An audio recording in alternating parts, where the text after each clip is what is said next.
PHILTOA.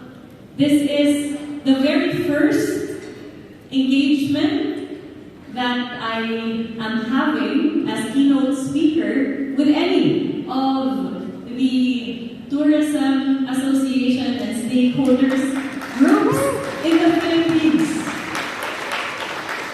That should tell you how much the Department of Tourism values the partnership of PHILTOA. So let us begin by giving yourselves a warm round of applause.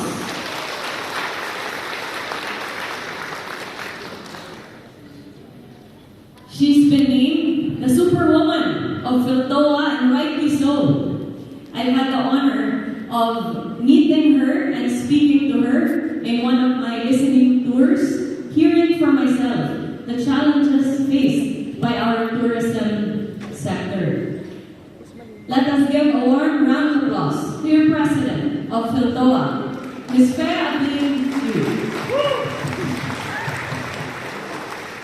The first vice president of PHILTOA, Ms. Mary Ann Ong. Our second vice president, Mr. Arjun Shaw, whom I'm told is a Filipino by choice. Our tourism association presidents, members of PHILTOA, airline representatives, my colleagues in the Department of Tourism, Director Virgilio Matigan, and Regional Director Jeff Ortega, our friends from the media, our friends from the TPB, kaninyong tanan, mayong bunta. It is my honor to join the fourth membership meeting of PHILTOA, recognizing that the service and the sacrifices that you have made in the past 2 years since the onset of the pandemic and various calamities that have ravaged our country have helped stay the course for the tourism industry.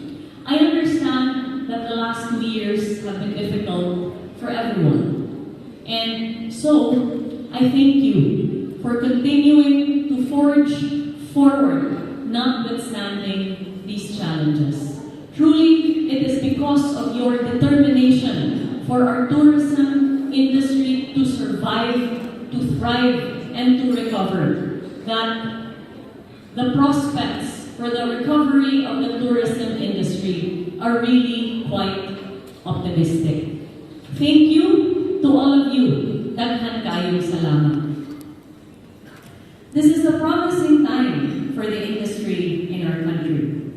As we embark on this new journey under the administration of President Ferdinand Bongbong Marcos Jr., we have ensured that we give truth to his vision for tourism to become one of the major pillars for the economic recovery of our nation post-pandemic.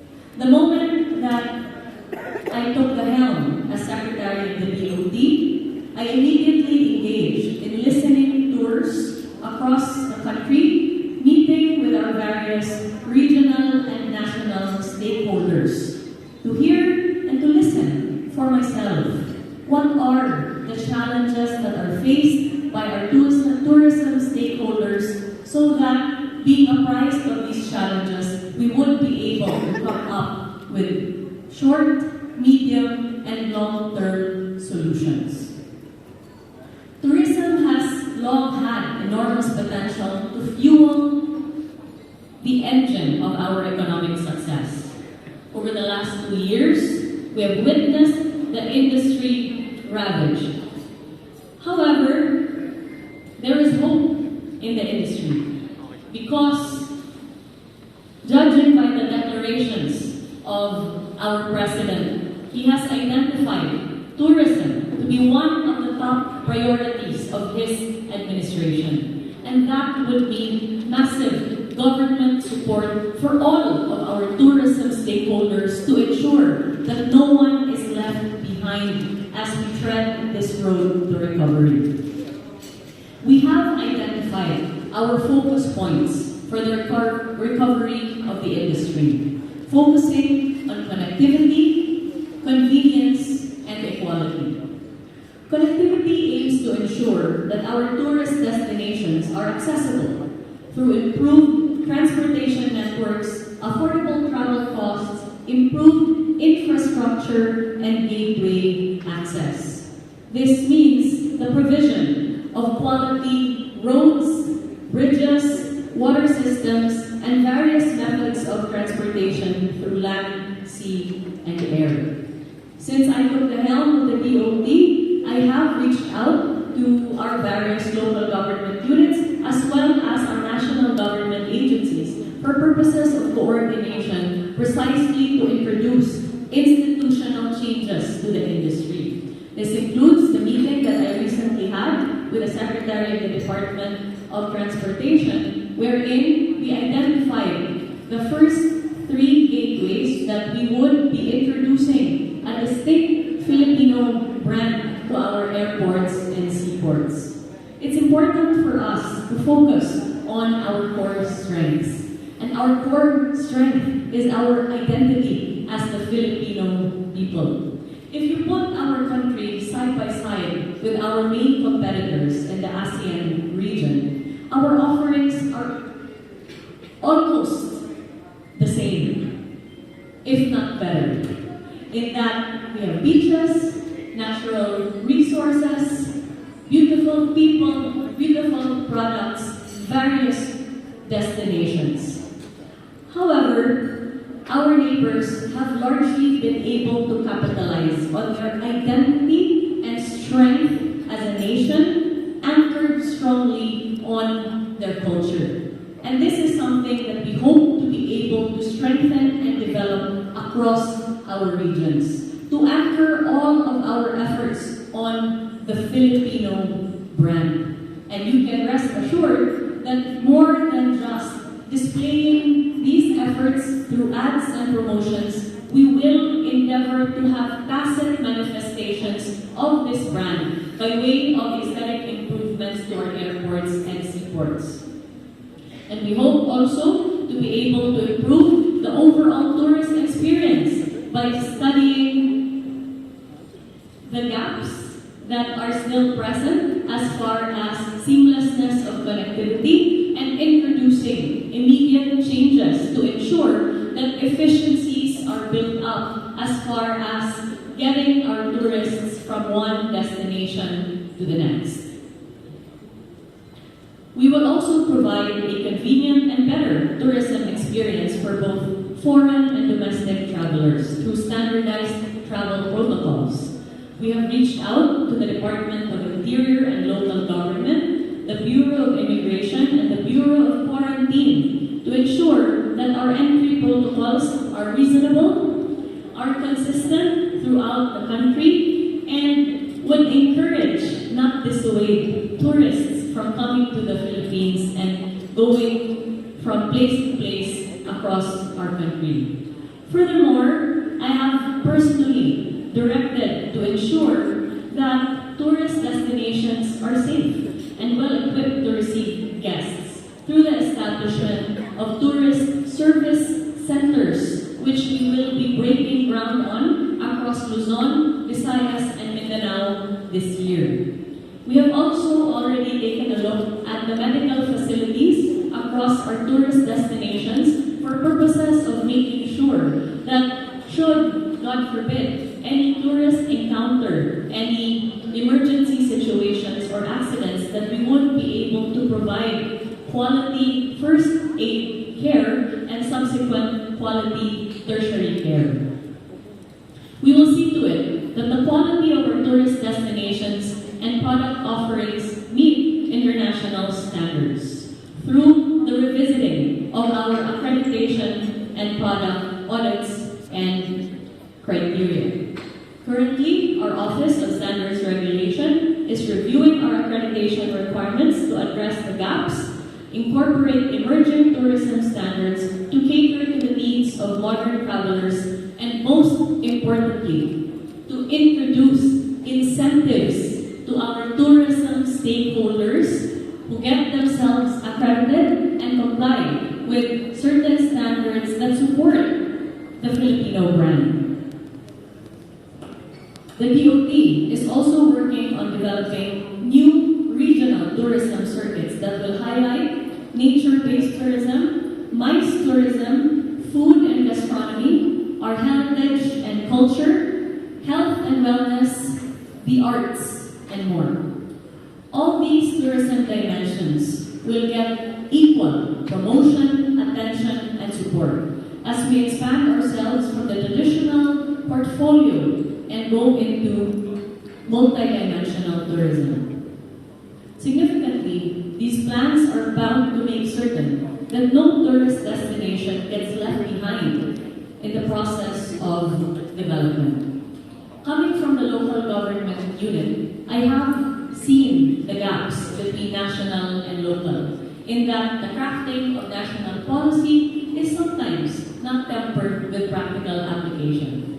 And I hope to be able to ensure that as we craft policies moving forward, that the same always be collaborative and consultative. That we listen to you, our tourism stakeholders, who know best what the industry needs.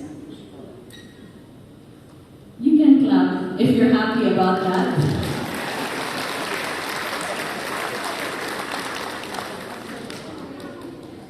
My directive has been for both the Department of Tourism and the Tourism Promotions Board to reach out as far as possible to all of our local government units and stakeholders that may not necessarily have received equal attention for promotion and marketing. Because it is indeed crucial and important to equalize promotion and marketing opportunities to be able to expand economic opportunity.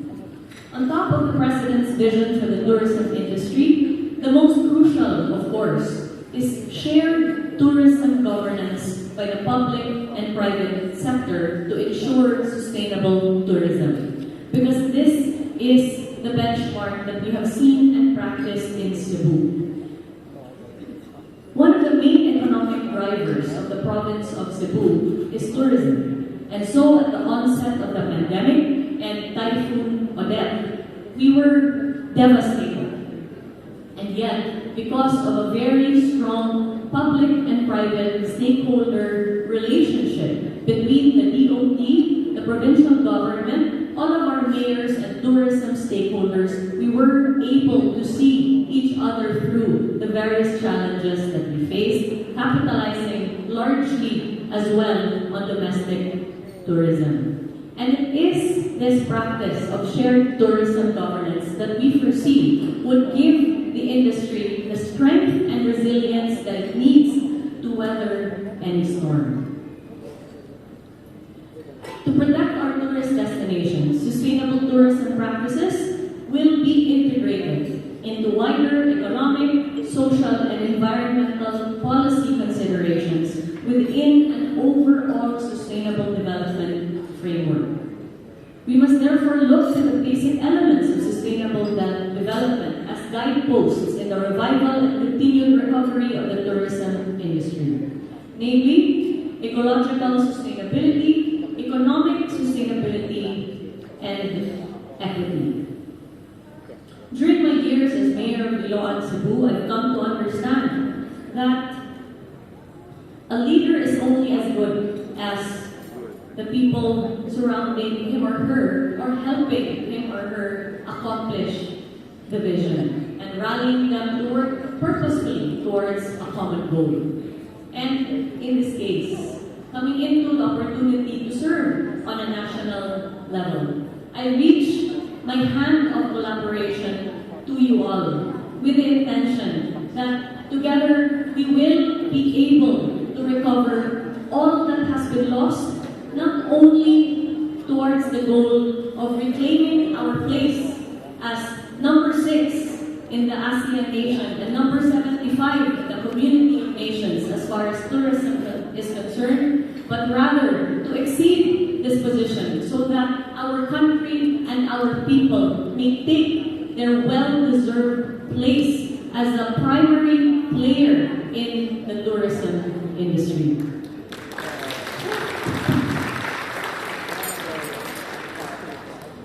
My hope is that in coming together, the tourism industry will see far better days than it has in the past 2 years. And with your help, with your collaboration, I am optimistic that the Philippines is well on its way to claiming its standing in the global stage, because that is the birthright of every Filipino. Daghang salamat, Kennedy.